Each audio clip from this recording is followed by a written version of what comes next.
Ya, Bismillahirrahmanirrahim. Assalamualaikum warahmatullahi wabarakatuh. Alhamdulillah wassalatu wassalamu ala Rasulillah wa ala alihi wa ashabihi wa mawal. Amma ba'd. Kita lanjutkan materi kita berkenaan dengan marhalah dakwah atau tahapan dakwah. Ya. Yang pertama, ya, siapa yang harus kita dakwahi terlebih dahulu? Ya. Maka jawabannya adalah tidak lain diri kita sendiri dulu. Ya. Sebelum kita eh, mengislah atau memperbaiki orang lain, usahakan kita ya, ada usaha atau upaya untuk memperbaiki diri. Ya, dalilnya apa? Surat At-Tahrim. Diri dulu, diri sendiri dulu, baru nanti keluarga. Ini dalilnya sama. Apa itu? Ya, dalam surat At-Tahrim ayat yang ke-6 disebutkan A'udzubillahi minasyaitonirrajim ya ayyuhalladzina amanu anfusakum wa ahlikum nara wa quduhan nas wal hijarah 'alaiha malaikatun ghilazun shidadun la ya'suna Allah ma amarahum wa yaf'aluna ma yu'marun. Hai orang-orang yang beriman, jagalah dirimu, ya, dirimu dulu ya. Jagalah dirimu atau peliharalah dirimu dan keluargamu dari api neraka yang bahan bakarnya adalah manusia dan batu. Penjaganya malaikat-malaikat yang kasar dan keras dan tidak mendurhakai Allah terhadap apa yang diperintahkannya kepada mereka dan mereka selalu mengerjakan apa yang diperintahkannya. Jadi malaikat itu ya tugasnya selalu taat kepada Allah ya dan tidak berbuat maksiat ya. Nah, ku anfusakum wa ahlikum naro. Jagalah diri kalian dan keluarga kalian dari api neraka. Ini ya merupakan ayat yang memerintahkan kita untuk ya mendakwahi. Yang pertama adalah untuk diri kita sendiri terlebih dahulu, kemudian untuk orang-orang yang terdekat dengan kita yaitu keluarga. Apa yang dimaksud jagalah dirimu dan keluargamu dari api neraka? Artinya kita suruh menjaga diri kita maupun keluarga kita dari hal-hal yang bisa mengakibatkan orang itu dimasukkan ke dalam neraka. Yaitu ketika seseorang itu banyak sekali melanggar perintah Allah. Ketika orang kerjaannya maksiat terus ya, berbuat zolim, berbuat kekufuran ya, maka ini yang akan menjadi penyebab orang itu bisa masuk ke dalam api neraka. Makanya kita diperintahkan oleh Allah untuk menjaga diri kita maupun keluarga kita. Jangan sampai kita dan keluarga kita itu masuk neraka.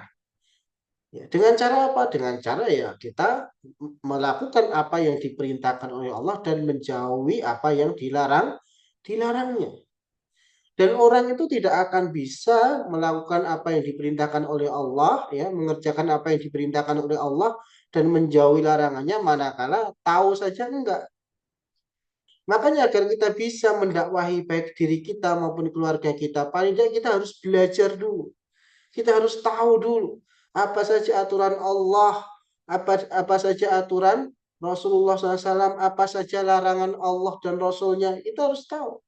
Dan dari mana itu taunya? Dari Quran dan Sunnah, ya, dari Quran dan hadis. Setelah kita mengetahui perintah Allah, mengetahui larangan Allah, kemudian kita berusaha ya untuk mengaplikasikan itu semua ya dalam diri kita ya. Kemudian juga keluarga kita. Ketika kita sudah tahu bahwa sholat itu wajib, kita sudah tahu kalau mempelajari Quran itu wajib, ngaji itu wajib, ya. Kita udah tahu kalau puasa Ramadan itu wajib. Kemudian kita juga udah tahu ada hal-hal yang yang merupakan sunnah-sunnah Nabi SAW, ya sudah kita praktekkan dalam diri kita dan kita praktekkan dalam keluarga kita. Begitu juga hal yang dilarang oleh Allah dan Rasulnya jangan sampai kita kerjakan atau dikerjakan oleh keluarga kita. Misalnya kita tahu ya, ketika kita belajar Quran dan hadis kita tahu kalau menutup aurat itu wajib. Kalau menutup aurat itu wajib. Makanya ya harus ditutup. Dan misalnya ada keluarga yang masih membuka auratnya ketika keluar rumah ya nggak pakai jilbab dan sebagainya ya. Karena di dalam Quran jilbab itu hukumnya wajib. Ketika misalnya ada keluarga kok keluar rumah nggak pakai jilbab, maka diingatkan sebagai bentuk kasih sayang antum kepada keluarga antum, diingatkan ya kalau keluar rumah harus menutup aurat dan buat wanita ya harus pakai jilbab. Ya. Ketika misalnya ya ada di antara kita yang ternyata orang tuanya itu nggak pernah sholat misalnya, ya harus diingatkan agar supaya orang tuanya sholat karena sholat itu wajib. Misalnya ada yang melihat misalnya orang tuanya suka bermain judi, ya harus diingatkan, ya diingatkan karena itu merupakan larangan Allah, tidak boleh dikerjakan. Dan itu dalam rangka apa? Dalam rangka menjaga diri kita dan keluarga kita agar tidak masuk ke dalam api neraka. Ya.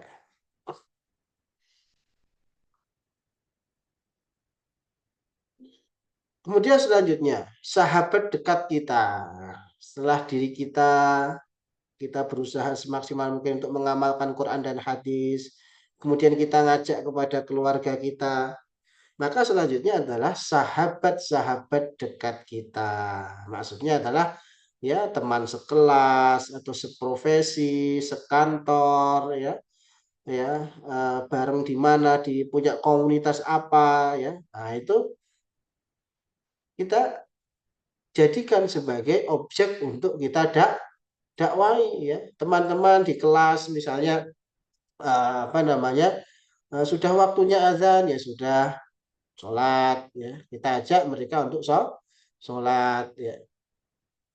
Ada temennya misalnya masih suka apa namanya merokok ya, dalam Islam kan di Muhammadiyah kan merokok itu haram ya karena bisa membahayakan seseorang ya.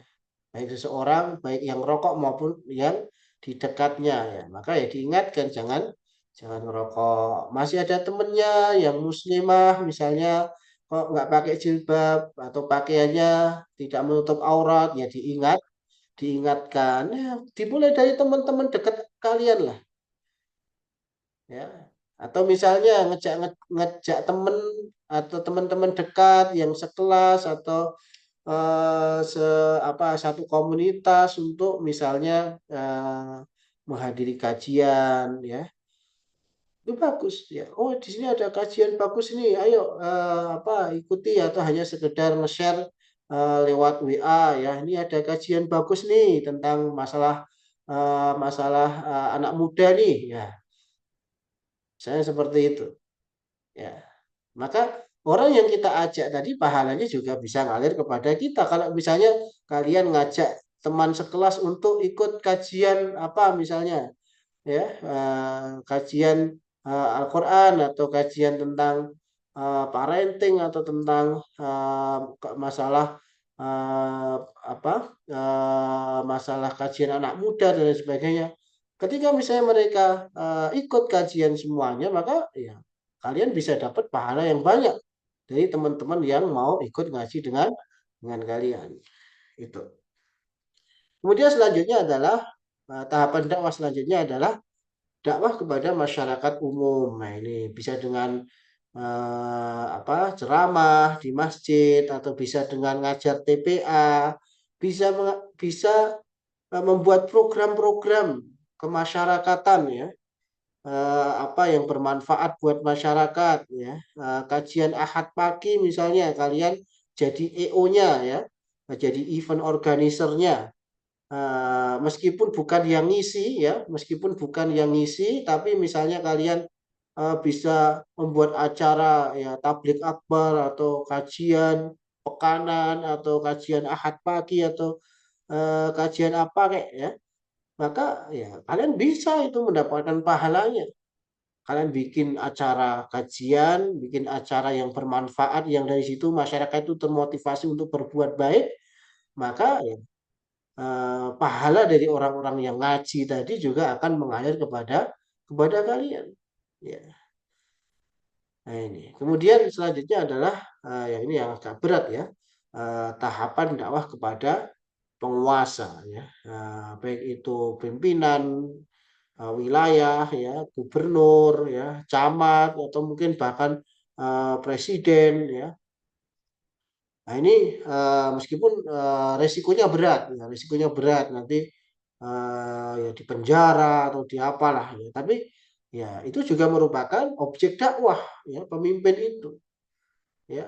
Dan tidak ada masalah ketika pemimpin didakwahi oleh rakyatnya, oleh bawahannya, mengingatkan ya ketika misalnya ada yang salah, ada kezaliman misalnya, nggak ada masalah kita ingatkan meskipun ini ya risikonya besar.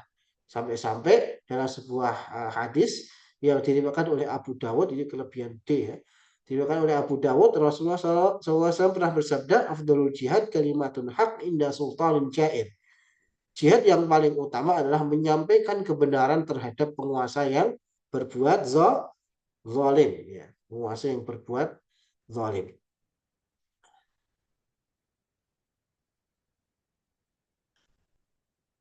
Nah, itu eh, marhalah dakwah. Kemudian kita langsung ke kompetensi dakwah. Kompetensi dakwah ini maksudnya adalah kemampuan yang harus dimiliki ketika orang itu ingin berdakwah, ketika orang itu ingin mengajak orang lain berbuat kebaikan. Terbagi menjadi tiga. Yang pertama kompetensi dasar, kompetensi keahlian, dan yang ketiga kompetensi penunjang. Orang yang mau berdakwah paling tidak ininya benar, kompetensi dasarnya dia punya. Ya, dia sudah punya kompetensi dasar itu sudah baik itu. Nah, kalau ada kompetensi keahlian dan penunjang ini ibaratnya sekunder dan tersiernya lah. Tapi primernya di sini nih. Orang yang berdakwah usahakan ininya terjaga. Apa saja itu ya, kompetensi dasarnya itu terjaga. Pertama dia bisa baca Quran dengan benar ya. Orang berdakwah kan terkadang ditanya landasannya apa, dia bisa membacakan ayat Al-Quran yang melandasi dakwah dia ya. Nah, misalnya sholat itu wajib. Dalilnya apa? Wa aqimus sholah wa atuz zakah ya. Dan dirikanlah sholat dan tunaikanlah zakat misalnya ya. Dia harus bisa baca Quran ya. Kalau yang belum bisa baca gimana? Ya belajar baca Quran sambil terus ya berusaha berdakwah sambil dia belajar memantaskan diri untuk bisa membaca Al-Quran ya. Dan seorang dai ya dia juga harus punya kebiasaan dalam sehari itu paling tidak dia berinteraksi dengan Al-Quran paling tidak ya baca paling tidak minimal ya sekali lah dalam sehari dia membaca atau berinteraksi dengan Al-Quran. Syukur-syukur bisa lebih dari itu. Hidupnya banyak diisi dengan Al-Quran. Kemudian memahami pokok-pokok ajaran Islam, apa saja yang wajib, apa saja yang haram, apa saja yang harus diyakini, ya keyakinan-keyakinan yang salah itu apa saja dia paling nggak tahu itu ya mana yang wajib mana yang haram mana yang hak mana yang batil ya dia harus bisa membedakan ya zina itu haram ya. Mencuri itu haram ya riba itu haram gitu loh. Jadi pokok-pokok ajaran Islam itu dia tahu ya hal-hal yang wajib juga dia tahu sholat wajib zakat kalau sudah mencapai nisab ukuran tertentu juga wajib kemudian apa puasa bulan Ramadan wajib itu pokok-pokok ajaran Islam kemudian seorang dai juga harus tauhid dan akidahnya itu kuat ya dia tidak berbuat syirik jangan sampai seorang dai malah dia menyekutukan Allah ya dia mempercayai apa Tuhan selain Allah ya mempercayai ada sesuatu yang bisa memberikan manfaat dan mudarat selain Allah ya jangan sampai seorang dai malah percaya dukun misalnya ya, atau biasa disebut orang pintar dan lain sebagainya, ya. Jangan sampai seorang dai malah dia berbuat syirik, ya, kayak menyembah pohon, ya, atau misalnya percaya terhadap mitos-mitos yang tidak ada dasarnya, jangan sampai. Jadi tauhid dan akidahnya harus harus benar, harus kuat, ya. Nah, sehingga ketika ada orang-orang yang berbuat syirik atau berbuat sesuatu yang yang apa bisa merusak akidah, itu dia bisa mengislah, dia bisa bisa membenarkannya, ya. Kemudian seorang dai juga harus dia sholat, menjaga sholat dan istiqomah dalam ketaatan. Jangan sampai seorang dai ngajak orang sholat padahal dia sholatnya bolong, bolong, jangan sampai, ya. Bagi laki-laki ya usahakan dia jaga sholat 5 waktu di masjid, ya,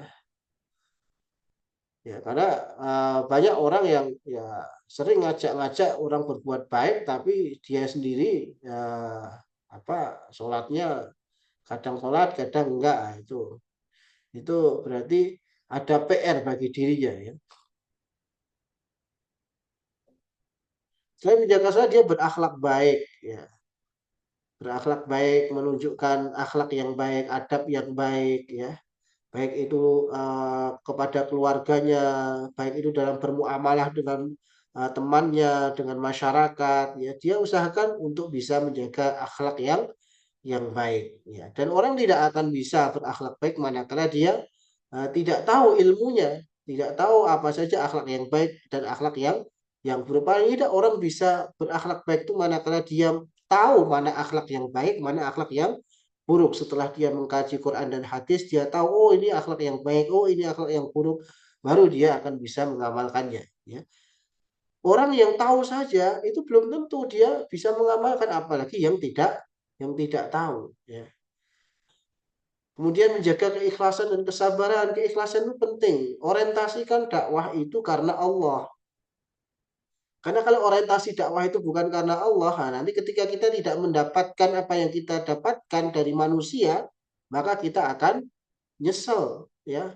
Misalnya dia dakwai orang demi apa ya, demi agar supaya orang itu, teman kita itu neraktir kita misalnya. Nah, ternyata teman kita kita itu nggak neraktir kita akhirnya wah, kalau gitu ngapain saya kemarin bantuin dia, gitu. Jangan sampai, ya. Dakwah itu landasannya harus karena Allah, ya. Yang kita harapkan dari apa yang kita dakwahkan itu ya harus harus Allah, ya, karena di balik dakwah itu ada pahala yang besar yang dijanjikan oleh Allah Subhanahu wa taala. Kemudian juga sabar.